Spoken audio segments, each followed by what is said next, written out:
Hello, SeafoodSource Editor Sean Murphy coming to you again from the floor of the Boston Convention and Exposition Center here at Seafood Expo North America.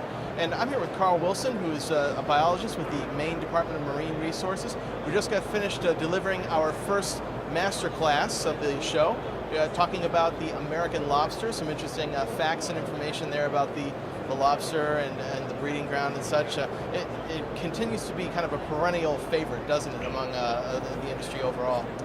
Yeah, I mean, it's a really large fishery. U.S. and Canada, I think in Canada it's number one as far as value goes for fisheries, and the United States is number two pretty consistently. So it's a small boat fishery, day boat fishery that has tens of thousands of fishermen and their families and all the associated community benefits of kind of a small boat fleet. So it's an important deal for fisheries in the Northwest. Now, one of the reasons we do the master class is kind of cater to the industry audience, and I know that you're not an industry expert per se, but just in general terms, kind of a 10,000-foot view. If we're talking about some retailers or some restaurateurs who are looking to bring lobster in, what are some of the key things they should remember when they're, especially if you're thinking people overseas even that have never had lobster on their menu before, what should they worry about? Well, I think you just want to make sure with any seafood that it's fresh and that you can have a reliable source for its freshness. And I mean, lobsters are delivered to the consumer either live, and so it's pretty obvious to tell when a lobster is alive. Right. It's kicking if it's pick up its claws and move its walking legs, or if it's a frozen product. There's some really remarkable technology that's going into being able to process lobsters quickly, humanely, and efficiently, so the consumer health aspect is really minimized.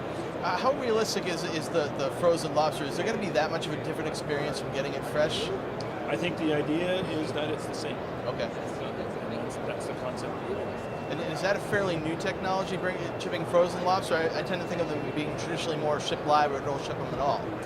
Well, I mean, the fishery really has started taking off in the mid to late 1980s. Okay. And so as the fishery, which was very stable for 50 years, both in the United States and Canada, as that fishery started to increase, I think the market started to see different opportunities, and really processing came in the early 90s, mid 90s, as a way to absorb some of that new product that was coming in. And in a way, it completely revolutionized the fishery. For 100 years, it was live or lobsters nothing. or nothing. Yeah. Or canned, I guess, at the turn of the last canned. century. And so, yeah, it's something new. It's opened up new markets such as the cruise line industry. Fascinating stuff. Carl Wilson, thanks so much for your time. All right, good. Delivering a masterclass on lobster here at the Seafood Expo North America. Keep watching SeafoodSource.com for more full video coverage of the show.